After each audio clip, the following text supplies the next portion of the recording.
Now at 5, today marks Giving Tuesday, how local organizations from food banks to animal shelters across the Commonwealth are helping out on this National Day of Giving. And the Lexington Police Department is sounding the alarm about porch pirates this holiday season. We'll share tips on how to keep your packages safe. Plus, the Southern Lights Holiday Festival returns for its 31st year here in Central Kentucky. We'll take you out to the Kentucky Horse Park for a live look at.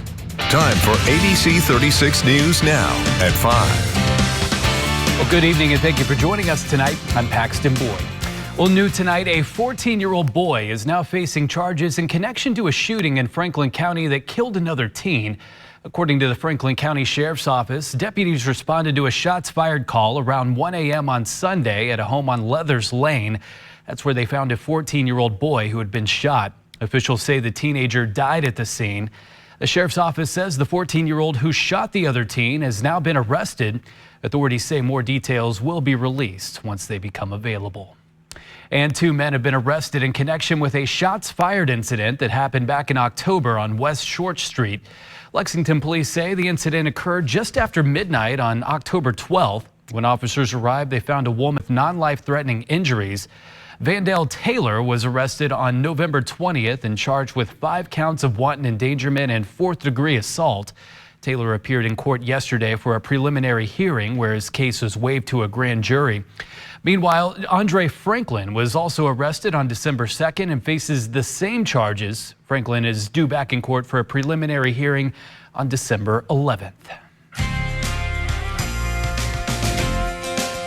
All right, let's get a check on that forecast now with our chief meteorologist, T.G. Shuck. Saw some snowfall in the area last night, T.G., and that cold weather sticking around. It sure is. Felt like every bit of December out there on this Tuesday.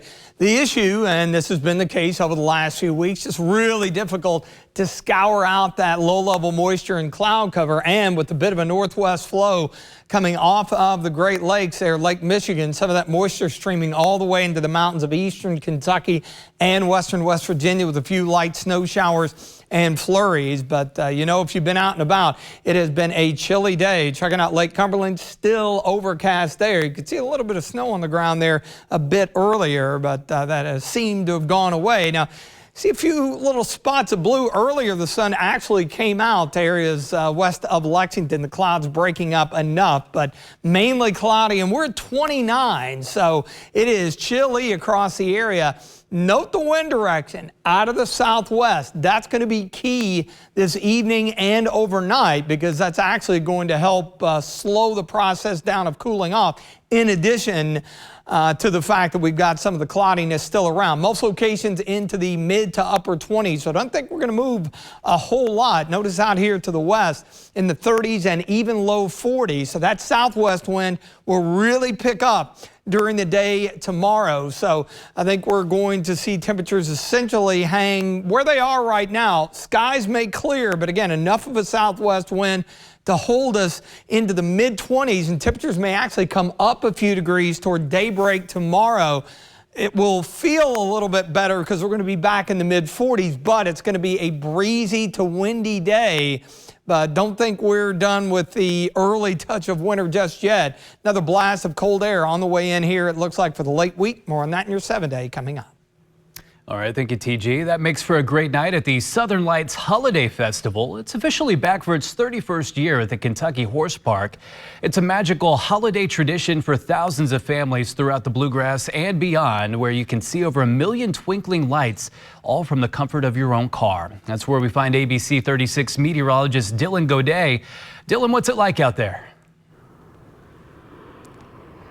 Thanks, Paxton. Yes, it is a little cold out here, but that's as you should expect for December, especially here at the Kentucky Horse Park for the Southern Lights. As you mentioned, it's the 31st year of this tradition that so many people from Kentucky and even neighboring states can make the trip down here to snake through the lights here at the Kentucky Horse Park and enjoy the wonderful tradition. $35 per carload, so pack up the car, maybe get get your mom's van and get the kiddos in there and experience the Southern Lights. I've even brought Missy the weather dog, and she enjoyed it last year. She was definitely tuned on in. And after you go through the lights, and if you have the kiddos with you, you can take pictures with Santa at the Holiday Village. It's not only pictures with Santa, but there's numerous animals there, some camels that you can feed as well. So it could be a really fun evening, not only for you, but for the kiddos as well. Now, if you do plan to head out here over the next couple of days, here's a look at your forecast. We have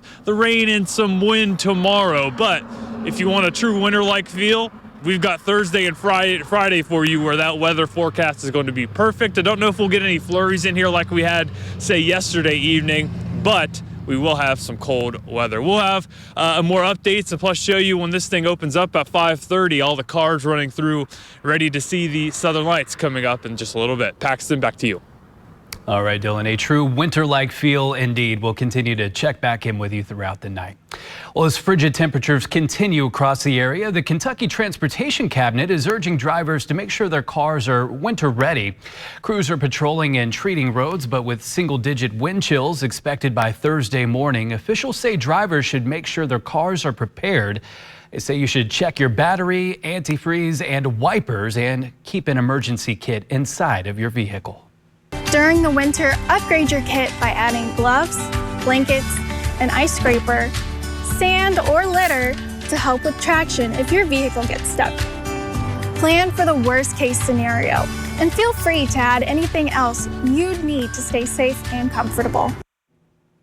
And a reminder to slow down and move over if you see other vehicles on the side of the road.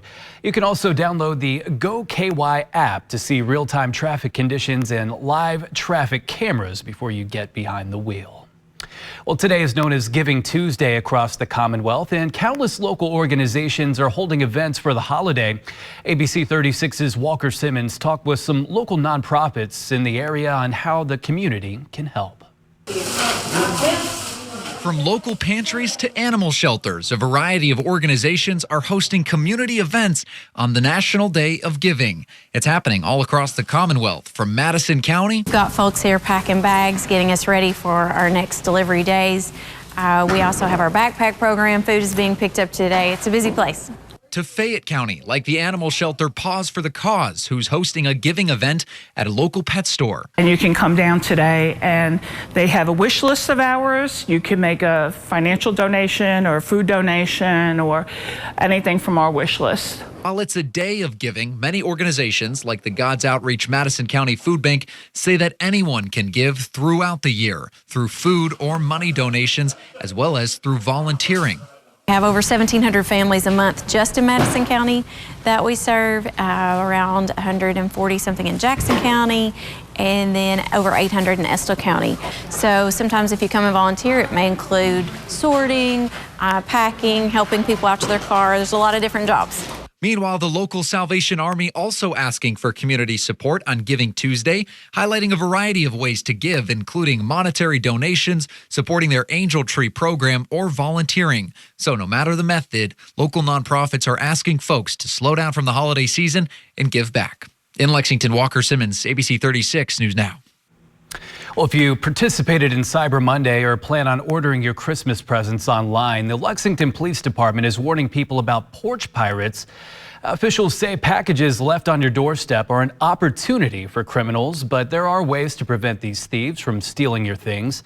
They suggest shipping to a store for pickup, requiring a signature during drop-off, delivering packages to your workplace, and installing a doorbell camera. If you've had any of your packages stolen, you can call the Lexington Police Department to report it. And as packages are being delivered for the holiday season, experts say you need to be careful what else could be inside. Different pests such as cockroaches, spiders, or bed bugs can crawl inside cardboard boxes used for deliveries and even lay eggs. Experts say once these boxes make their way inside, these bugs can then escape into your home and cause an infestation. If it's eggs, then they can hatch and then kind of establish inside of whatever the dwelling is, or if they're already past the egg stage, then obviously they can infest the house and then start to go from there. Experts say the best way to prevent an infestation is to open your packages outside of your home or in the garage, and then to dispose of the cardboard as soon as possible. If you see signs of an infestation, make sure you contact your local pest control service. Well, clashes erupted in South Korea's capital today as protesters faced off with police after martial law was declared.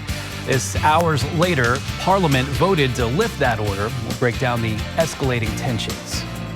Well, cloudy and cold out there on this Tuesday. Of course, temperatures struggling to even make it to the freezing mark. We'll definitely get there tomorrow, but don't get used to the cold air going away anytime soon. Your 7-day forecast is coming up.